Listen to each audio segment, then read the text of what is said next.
is now going over and knocking on the door of the banking world that basically has been shutting them out for the last 5 to 8 years.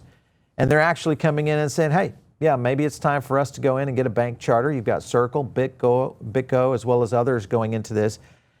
At the same time, you've got Ripple, of course, which has already kind of been in this lane. Do you feel like this is going to be something that will be competitive to what Ripple's future is from a banking ecosystem side?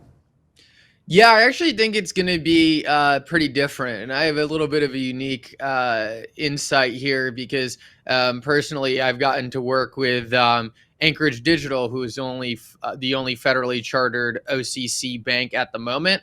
And the way I kind of see this going is that a lot of these cryptocurrency banks will sit as the infrastructure for more of the traditional banks. I don't think a lot of traditional banks are really going to figure out cryptocurrency infrastructure, and they're going to rely on a lot of the players like your Ripples, your Anchorages, your Coinbase to provide that level of custody for their clients. Now, I still going to be those traditional banks as well, and then they're going to lean on some of these more cryptocurrency focused banks in order to do that part of what their holding is. And maybe in 5 to 10 years from now, you'll see a lot of these cryptocurrency banks becoming a lot more full scope and really disrupting the status quo and bringing, because I don't see them building it themselves. And if you take a look at who people are integrated with, who they're leaning on, it's actually already pretty obvious they aren't planning on building it themselves. So I think this is going to be a really big step in taking those billions of clients that these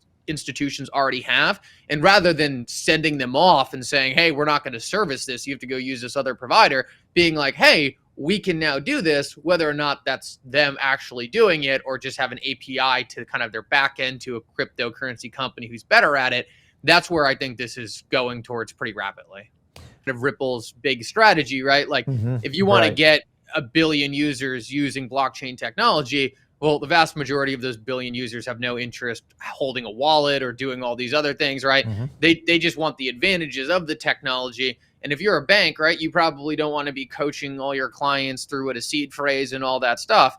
So they want to be able to use the technology, but they want to be able to make it as low touch and ideally not even have their clients even have to know that these things are happening.